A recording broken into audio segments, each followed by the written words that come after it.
I live alone in a small townhouse just outside of Phoenix. I work remote, so most of my days are quiet. No roommates, just me, my small dog, and whatever podcast or true crime documentary I've got playing in the background. I'm not paranoid or anything, but I like to think I'm careful. I lock my doors. I don't answer calls from random numbers. I keep to myself. This happened about 2 months ago, on a Thursday night. I had just finished working and realized I hadn't eaten all day. I was too tired to cook, so I opened the Doorbit app, it's like Uber Eats, and ordered some Thai food. Same thing I do a couple times a week. The app said the driver's name was Ray, and that he was about 10 minutes away, driving a silver Toyota Camry. Normal stuff. About 15 minutes later, I got the "Your order has been delivered" notification. I walked to the door and opened it. No food. I looked around, checked the neighbor's steps, even the grass. Nothing. Just as I was about to go back inside and report a missing delivery, I heard my phone buzz. A text. It was from an unknown number, and it said, "Hey. I left your food around back. Didn't want anyone to grab it. You're welcome." Now. I never selected "leave at back door." I always pick the front, easier, and I can see when it arrives. So already, this felt wrong. I opened the blinds to my back window and turned on the porch light. No food. Just an empty patio chair and the side gate still latched. I texted back, "There's nothing back there." No reply. So I called the number. Straight to voicemail. I opened the app to report the issue, but something weird popped up. The name of the driver had changed. It no longer said Ray. It was blank. No car info, no photo. Like no one had delivered it. That's when I heard the knock. Not at the front door. At the side of the house. It was soft, like the person was tapping on the wall or the window frame. I froze. My dog started barking faintly from the living room. I didn't want to look, but I slowly crept to the corner and peeked out the side window. A man, thin, wearing a black hoodie, was standing by the side gate, facing the wall, just waiting. He wasn't trying to open the gate or come in. He was just standing there. I backed away from the window, grabbed my phone, and called the police. My dog stayed close, low growling the whole time. While I waited, I kept all the lights off. I crouched in the hallway, holding my breath, listening. I couldn't hear footsteps or movement, but I swear I felt someone walking around the outside of the house. The kind of feeling you get when you know you're being watched, even if you can't see it. About 10 minutes later, I saw flashing lights out front. The officer walked up to my door and I let him in. I explained what happened, showed him the texts, the app history, and where the man had been standing. He went to check the yard with a flashlight and came back saying he saw partial footprints in the dirt near the side wall, but they disappeared toward the neighbor's fence. The officer said he'd do a sweep of the area but told me to keep my doors locked and call again if anything else happened. He left.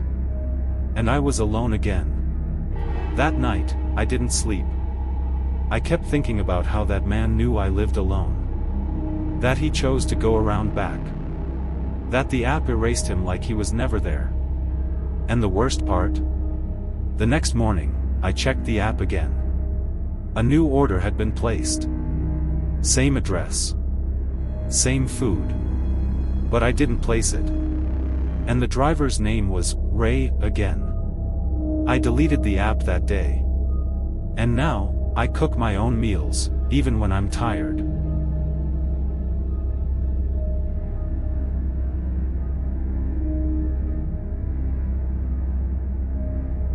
I was 24, visiting my girlfriend, Emily, in Chicago for a long weekend. It was my first time in the city, and she wanted to show me around before her family arrived for a big event. We were staying at a small hotel downtown, and after a day of exploring, we decided to hit some of the iconic spots: Navy Pier, Millennium Park, you name it. We were having a blast, soaking in the city's vibe, and by late afternoon, we were exhausted from all the walking. We decided to head back to the hotel to rest before dinner. Emily pulled out her phone to book a ride through a ride-share app. We'd used it earlier that day with no issues, so it felt routine. After a few minutes of waiting near a busy street corner, a black SUV pulled up. Emily glanced at her phone, then at me, and said, "This must be it." She leaned toward the driver and asked, "Ride for Emily?" The guy, wearing a hoodie, gave a quick nod but didn't say a word. I didn't think much of it. Some drivers are just quiet, right? So we hopped in the back, and he started driving. The car was oddly silent. No music, no small talk, just the hum of the engine. I noticed Emily fidgeting next to me, but I figured she was just tired. I leaned back, ready for a quick nap, when she nudged me hard. I opened my eyes, and she showed me her phone. The app's map showed our route, but we were going in the complete opposite direction, away from the hotel, towards some industrial area.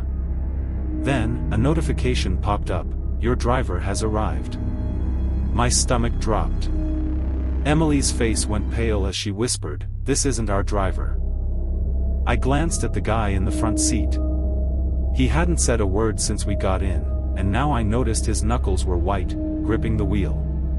My heart was racing, but I tried to stay calm. I leaned forward and said, "Hey, we changed our minds. Can you let us out here?" He didn't respond, just kept driving, his eyes flicking to me in the rearview mirror. That look, it was cold, like he was sizing me up. I felt a chill run down my spine.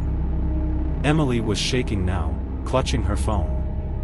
I didn't know what this guy's deal was, but I wasn't about to wait to find out. I reached into my bag and pulled out my keys, holding them between my fingers like a makeshift weapon. I raised my voice, "Pull over now, or we're calling the cops." I held up my phone, already dialing 911. He glanced back again, and for a moment, I thought he wouldn't stop. But then, the locks clicked open, and he screeched to a halt on the side of the road. We scrambled out, slamming the doors behind us. The SUV peeled away before we could even catch our breath. Emily was on the verge of tears, and I wasn't far behind. We stood there, in the middle of nowhere, until our real driver showed up a few minutes later. We checked everything this time: name, car, license plate. On the ride back, we told him what happened. He looked grim and said there'd been reports of fake drivers in the city, preying on tourists. Some people hadn't been as lucky as us. We made it back to the hotel, shaken but safe. We reported it to the police, giving them every detail we could remember about the guy in his car. They said they'd look into it, but we never heard back. That night, I couldn't sleep, thinking about what could have happened if we hadn't noticed the wrong route. It's a mistake I'll never make again. Always check your driver's details. Always.